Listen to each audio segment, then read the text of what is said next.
Hello everyone. In this video, I'll show you how to fix USB ports not working after a Windows update. First, reinstall the USB drivers.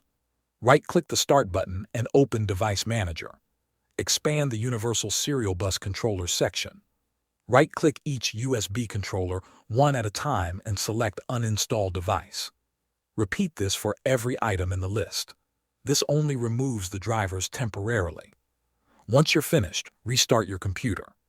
Windows will automatically detect your USB hardware and reinstall the required drivers during startup. If the issue continues, change the USB power settings. Open the Start menu, type Edit Power Plan, and open the matching result. Click Change Advanced Power Settings. Expand USB settings, then expand USB Selective Suspend setting. Change the setting to Disabled, click Apply, and then click OK. This prevents Windows from turning off USB ports to save power, which can sometimes cause problems after an update. If your USB ports were working before the update, you can remove the update that caused the issue. Open Settings, go to Windows Update, and select Update History. Scroll to the bottom and click Uninstall Updates. Select the most recent update that was installed before the problem started and follow the on-screen instructions to remove it.